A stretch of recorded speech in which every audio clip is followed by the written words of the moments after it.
Kaleshwaram Medigadda barrage మరమ్మతులు యుద్ధ ప్రాతిపదికన జరుగుతాయని మంత్రి ఉత్తమ్ కుమార్ రెడ్డి తెలిపారు. నిన్నటి వరకు పార్లమెంట్ ఎన్నికలతో కోడ్ ఉండడంతో కాళేశ్వరం ప్రాజెక్టుపై రివ్యూ సాధ్యం కాలేదని చెప్పారు. ఎన్నికల కోడ్ ముగిసిన మరుసటి రోజే కాళేశ్వరం బ్యారేజ్ పనులు పరిశీలించామని చెప్పారు. కాళేశ్వరం ప్రాజెక్టు నిరుపయోగంగా ఉందని, ఈ ప్రాజెక్టు కోసం 90,000 కోట్లు అదనంగా వడ్డీ చెల్లిస్తున్నామని చెప్పుకొచ్చారు. ఇండియాలోనే అత్యున్నతమైన సంస్థ నేషనల్ డ్యామ్ సేఫ్టీ అథారిటీ నిపుణుల కమిటీ ఈ పనులు పర్యవేక్షించిందని చెప్పారు.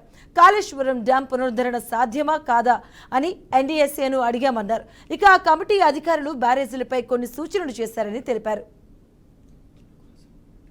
ఏ విధంగా ఈ బ్యారేజ్లని కాపాడుకోవడానికి ఏమేమి చర్యలు తీసుకోవాలో అని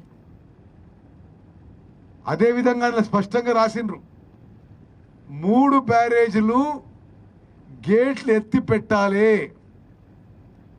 గత ప్రభుత్వము మేడిగడ్డ బ్యారేజీకి కుంగిపోయినప్పుడు మొత్తం నీళ్లు కిందికి వదిలిపెట్టుంటే ఇంకా ఫర్దర్ డ్యామేజ్ జరగకపోయేది అని నేషనల్ డ్యామ్ సేఫ్టీ అథారిటీ చెప్పడం జరిగింది.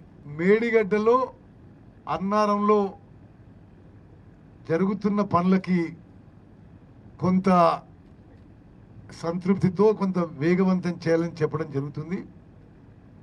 సుందిల్ల బ్యారేజ్లో నవయుగ కంపెనీ పనులు చాలా స్లోగా నడుస్తున్నాయని చెప్పి ఈరోజు వాళ్ళకి వార్నింగ్ కూడా ఇవ్వడం జరిగింది. 94,000 కోట్లు అప్పు తీసుకొచ్చి ఖర్చు పెట్టిన కాళేశ్వరం ప్రాజెక్టుకి 1,00,000 ఎకరాలు కూడా కొత్త ఆయకట్టు ఇవ్వలే.